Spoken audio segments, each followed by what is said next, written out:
다음 장면을 상상해 보십시오.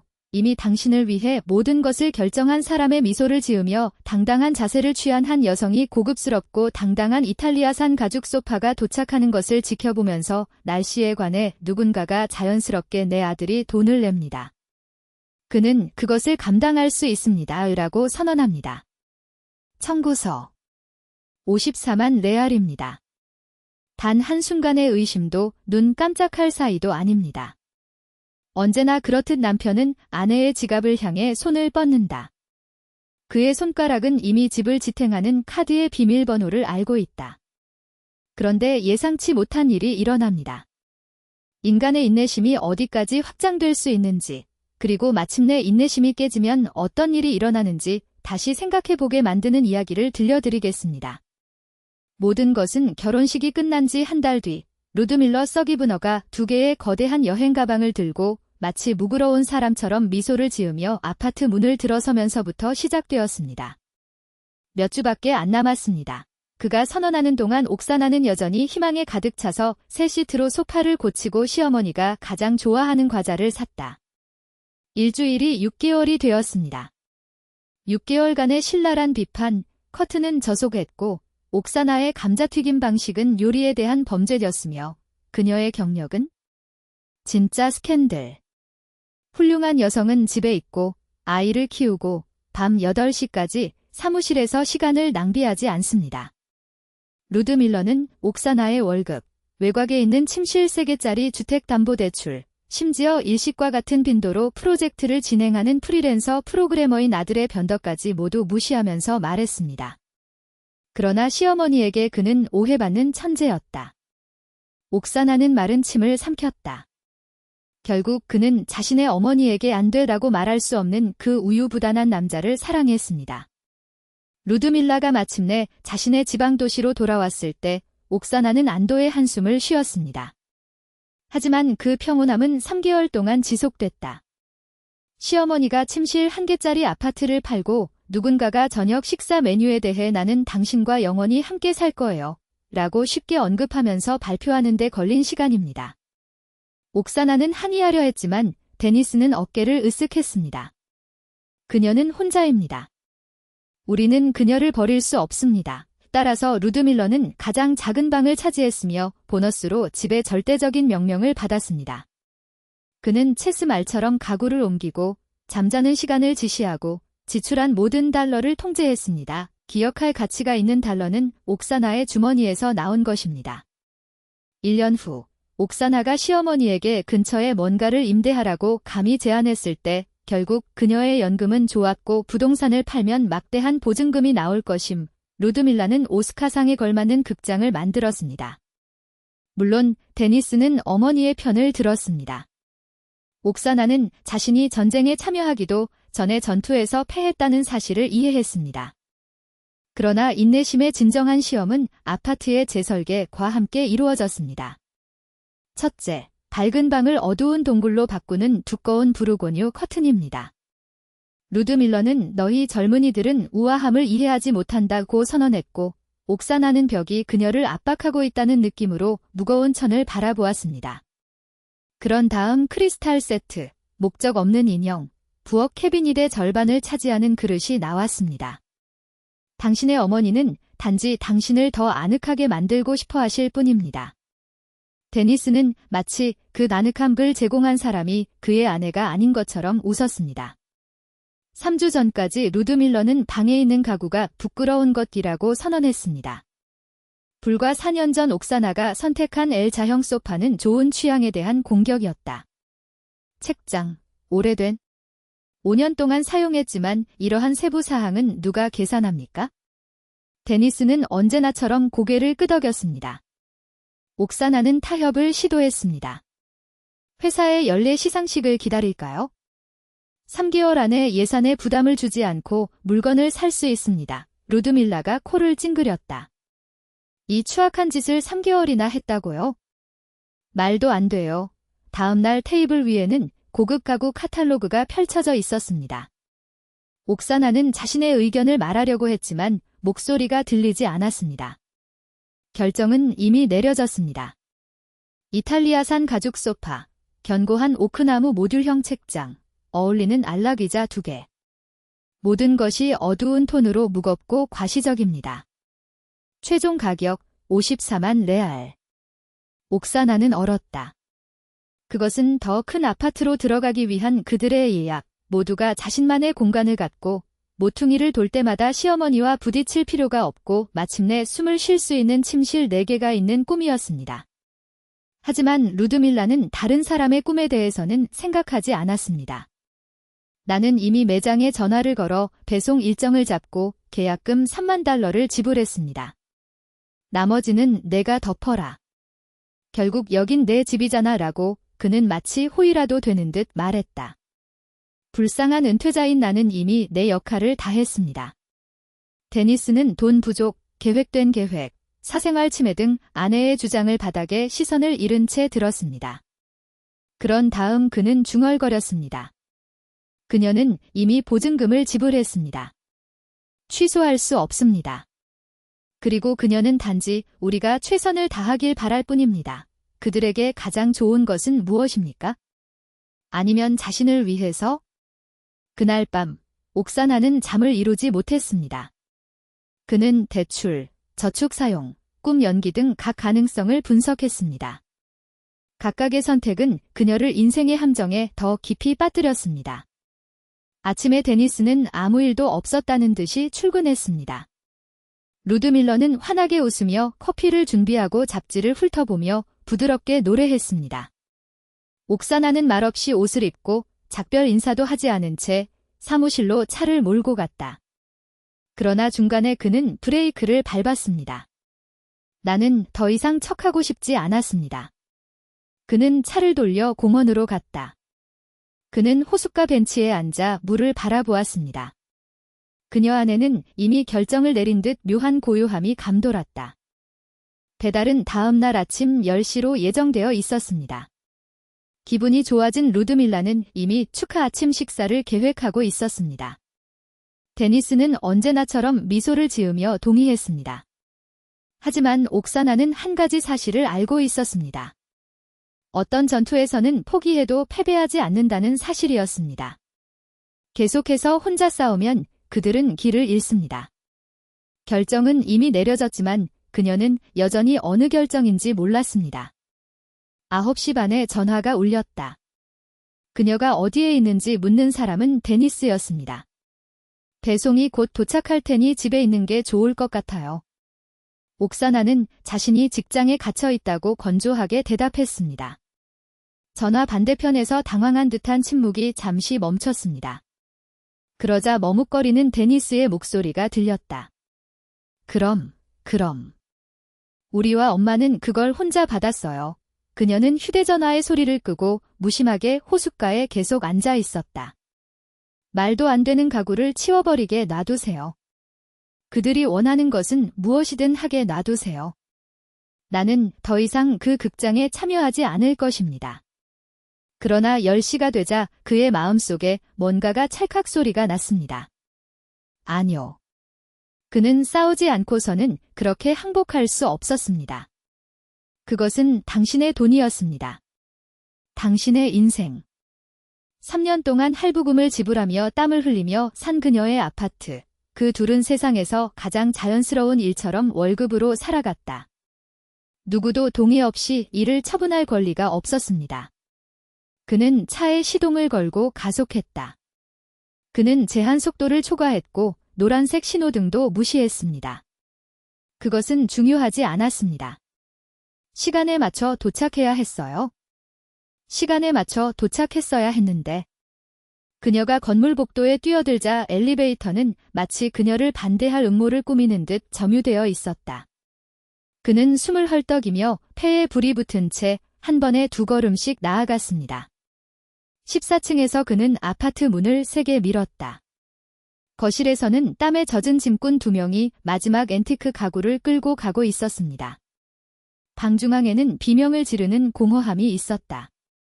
괴물 같은 새 어두운 가죽 소파가 공간의 절반을 차지했습니다. 무겁고 허세 가득한 참나무 책장이 마치 트로피처럼 벽에 기대어 있었다. 2개의 측면 의자가 세트를 완성했습니다. 사진보다 모든 것이 더 추악했습니다. 루드밀라는 팔짱을 낀 채 막 영토를 정복한 의기양양한 분위기로 그 한가운데에 군림하고 있었다. 옆에 있던 데니스는 초조하게 움직였고 주머니에서 휴대폰을 찾으면서 손가락이 떨렸다. 배송 감독관은 그에게 결제 단말기를 내밀었다. 그는 $50만 달러를 지불해야 합니다. 라고 무표정하게 말했습니다. 이미 계약금 $3만 달러가 공제되었습니다.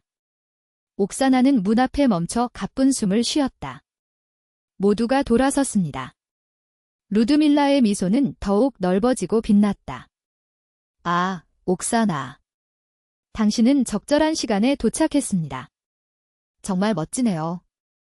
이제 우리 방에는 영혼이 있습니다. 그렇지 않나요, 데니스? 그는 죄책감에 찬 미소를 지으며 그녀의 가방에 손을 뻗었습니다. 옥사나는 항상 카드를 가지고 다녔습니다. 그는 암호를 알고 있었습니다. 결혼 3년 동안 두 사람은 서로에게 아무것도 숨기지 않았습니다. 아니면 더 나은 점은 그녀가 그것을 결코 숨기지 않았다는 것입니다. 나는 그를 믿었습니다. 아니면 너무 많이 신뢰했거나. 감독관은 장치를 바라보며 참을성 있게 기다렸습니다. 문지기들은 서로 수근거렸다. 자랑스러운 루드밀라는 마치 그것이 왕실의 선언인 것처럼 남자들에게 이렇게 선언했습니다. 내 아들은 지금 돈을 갚을 것입니다. 그는 그것을 감당할 수 있습니다. 데니스는 이미 옥사나의 가방에 손을 뻗었습니다. 손가락이 지갑을 닫고 카드를 꺼냈다. 그는 단말기로 몸을 돌려 자신이 기억하고 있는 숫자를 입력할 준비를 했습니다. 그때 그녀는 한 발 더 나아갔다. 재빠른 움직임으로 그는 손에서 카드를 빼앗았습니다. 데니스는 눈을 크게 떴다. 감독관은 놀라서 눈썹을 치켜떴다. 루드밀라는 분개한 표정으로 입을 열었다. 옥사나, 뭐 하는 거야? 데니스는 깜짝 놀라 말을 더듬었습니다. 그것은 내 카드예요. 그녀는 그것을 지갑에 다시 넣으며 말했습니다. 그리고 내 돈. 하지만 우리는 동의했습니다. 그는 떨리는 목소리로 시작했습니다. 아니요. 당신도 동의했어요. 당신과 당신의 어머니. 나 없이는. 그들은 내가 선택하지도 원하지도 않고 비용을 지불하지도 않을 가구에 돈을 쓰는 방법을 결정했습니다. 류드밀라의 얼굴은 분노로 불타올랐다. 어떻게 감히요? 이것은 당신과 가족을 위한 것입니다. 나는 아늑한 집을 원했습니다. 아늑한. 옥사나는 쓰게 웃었다. 당신은 당신의 자존심을 만족시키고 당신의 의지를 강요하고 내가 아니라 당신이 여기서 책임자임을 보여주고 싶었습니다. 한 가지 세부 사항이 있습니다. 이곳은 내 집입니다. 저는 3년 동안 대출금을 갚았습니다. 나는 모든 청구서, 모든 식료품점, 옷장에 있는 모든 옷에 대한 비용을 지불한 사람이었습니다. 그런데 이제 당신은 내 저축을 이 괴물 같은 가구에 던지기로 결정하셨나요? 옥사나, 그만둬. 데니스에게 간청했습니다. 엄마는 단지 돕고 싶었어요. 당신의 어머니는 다른 사람의 돈을 쓰고 싶어 했다고 하더군요. 그리고 당신은 언제나 그렇듯이 그것을 떠났습니다. 거절할 용기가 없기 때문입니다. 우리 가족, 미래, 저축에 관한 경우에도 마찬가지입니다. 그녀는 자신의 음성회사인 감독관에게 이렇게 말했습니다. 주문을 취소하세요. 가구는 매장으로 돌아갑니다. 단말기를 가진 남자는 당황하며 기침을 했다. 알겠습니다. 하지만 입장료는 환불되지 않습니다. 그리고 배송은 이미 완료되었습니다. 게다가 14층까지의 교통편도 상관없어요. 옥사나가 건조하게 말했습니다. 나는 이 구매를 승인하지 않았습니다. 지불하고 싶은 사람. 루드밀라는 비명을 참았다. 나에겐 그 돈이 없어. 벌써 3만 달러를 줬어. 그렇다면 그건 당신의 문제입니다. 할부, 할인 등 무엇이든 준비하세요. 그건 내 책임이 아니다. 데니스. 루드밀라가 울부짖었다. 그녀의 눈은 분노의 눈물로 가득 차 있었다. 이런 배은망덕한 여자가 나에게 그런 말을 하게 놔둘 건가요? 별표. 나는 배은망덕하지 않아요. 라고 옥사나가 지쳐서 말했습니다. 저는 2명의 성인을 부양하면서도 여전히 내 집에서 목소리를 내지 못하는 여성입니다. 데니스는 조용히 고개를 숙였습니다. 감독관은 한숨을 쉬며 포터들에게 손을 흔들었다. 그들은 마지못해 책장을 해체하기 시작했습니다. 루드밀라는 새 안락의자 중 하나에 주저앉아 울음을 터뜨렸습니다. 그녀는 자신이 존경받지 못한다고 평생을 그들에게 바쳤고 그 굴욕을 결코 잊지 않을 것이라고 비명을 질렀습니다. 옥사나는 잠시 동안 자비 없이 그녀를 지켜보았다. 그리고는 등을 돌려 자신의 방으로 갔다. 그는 문을 닫았습니다. 그는 침대 밑에서 트렁크를 꺼냈다. 그는 그것을 그의 물건으로 채우기 시작했습니다. 30분 후 포터들은 모든 것을 가져갔습니다. 그녀는 무거운 발소리, 엘리베이터의 삐걱거리는 소리, 웅얼거리는 중얼거리는 소리를 들었다. 그는 루드밀라가 흐느끼는 것을 들었고 데니스는 빈말로 그녀를 위로하려고 노력했습니다. 침묵이 돌아오자 그는 손에 여행 가방을 들고 방을 나갔다. 방은 다시 비어 있었다. 바닥에 있는 가구의 흔적만이 우리에게 무슨 일이 일어났는지 상기시켜 주었습니다. 데니스는 두 손으로 머리를 감싸고 창틀에 앉아 있었습니다. 벽에 등을 대고 방에 누워있는 루드밀라. 어디 가시나요? 짐을 들고 있는 그녀를 본 그는 조용히 물었습니다. 친구 집으로. 잠시 동안. 옥사나, 미안해요. 나는 생각하지 않았다. 당신은 결코 생각하지 않습니다. 그녀는 피곤한 표정으로 말했습니다. 그게 문제야. 당신의 어머니가 우리를 위해 결정하고 돈을 쓰고 우리 삶을 통제하게 하세요. 그리고 나는 더 이상 참을 수 없습니다. 숨을 쉬어야 해요. 돌아오시나요? 그는 눈을 촉촉히 적시며 물었다. 그녀는 오랫동안 그를 쳐다보았다. 모르겠어요. 만약 내가 마침내 자라서 엄마의 아들이기를 그만두고 내 남편이 된다면? 아마도. 그렇지 않으면 우리는 더 이상 이야기할 것이 없습니다. 그는 뒤도 돌아보지 않고 떠났다. 데니스는 그녀를 따르지 않았습니다. 다음 주는 부담이었다. 옥사나는 친구의 아파트를 공유하고 일하러 가며 생각을 재구성하려고 노력했습니다. 데니스는 매일 전화를 걸어 모든 것이 바뀔 것이라고 맹세하고 다시 오라고 간청했습니다. 그녀는 그것을 믿지 않았습니다. 약속하기엔 이미 너무 늦었다. 그녀는 이전에도 이러한 약속을 들어본 적이 있었습니다. 그런데 예상치 못한 일이 일어났습니다. 한 달 후, 데니스는 작은 여행 가방을 들고 옥사나의 친구 아파트 문 앞에 나타났습니다. 그의 얼굴은 주름살이 돋보였습니다. 눈 아래에는 깊은 원이 있었고 이목구비는 마치 몇 주 동안 잠을 자지 못한 것처럼 움푹 패였습니다. 그녀는 동정심 때문에 그를 들여보냈습니다. 그리고 이상한 벽과 차가운 커피 냄새 사이에서 그는 자신의 부담을 덜었습니다. 그녀가 떠난 후 모든 것이 명확해졌습니다. 그들의 어머니는 정말로 그들의 삶을 지옥으로 만들었습니다. 그는 그녀와 맞서거나 경계를 긋는데 능력이 없는 겁쟁이였습니다. 하지만 이제 처음으로 그는 연기를 하게 됐다. 그는 프리랜서로 저축한 돈으로 루드밀러 서가이에브너를 위해 다른 동네에 있는 침실 1개짜리 아파트를 임대했습니다.